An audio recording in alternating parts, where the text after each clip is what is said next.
Welcome to the Conceal Your Stash portion of this DVD.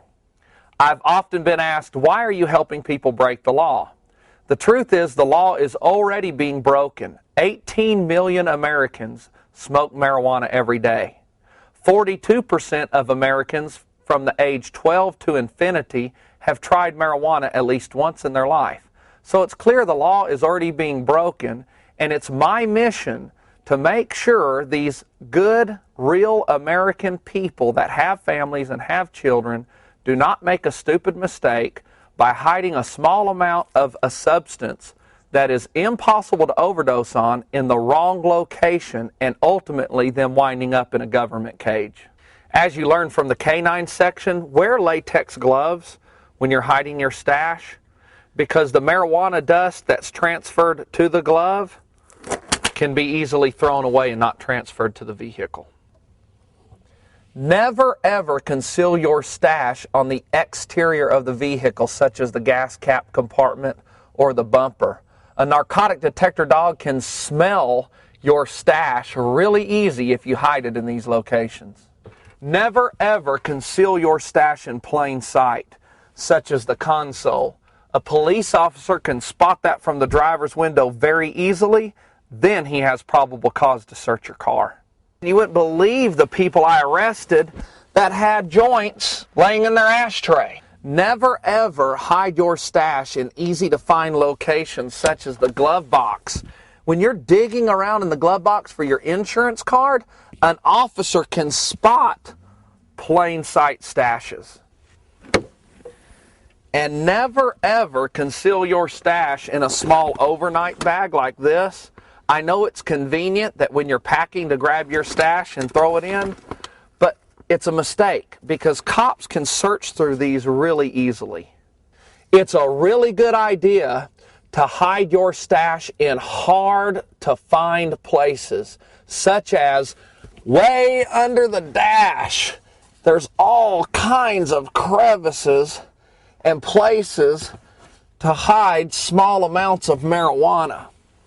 As a successful interdiction officer, I would reach my hand in the dash to feel for a pound of marijuana, a large amount, but I would never take the time to look in every crevice for a joint.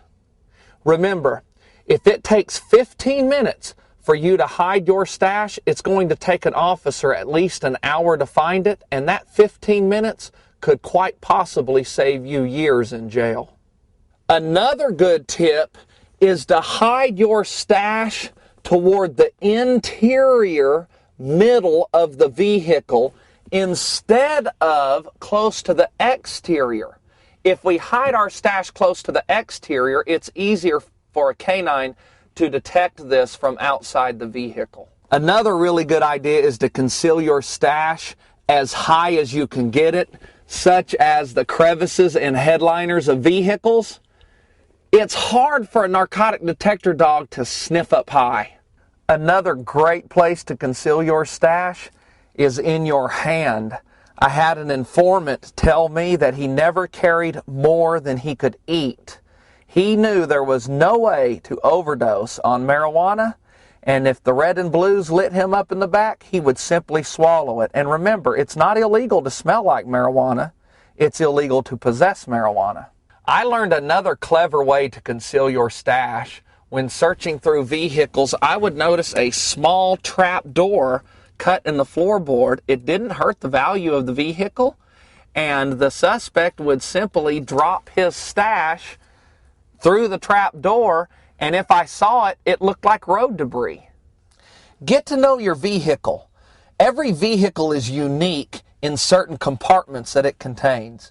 For instance, this vehicle contains a console that with some force can be lifted out, and there's all kinds of neat little crevices in there to tuck a joint. Another great tip is to be creative where you conceal your stash, such as inside a straw or inside a straw skin. Throw it in the bag. The point is to be creative. And remember, I never ever arrested anybody for marijuana brownies or marijuana cookies. That is an excellent, safe way to travel with your stash.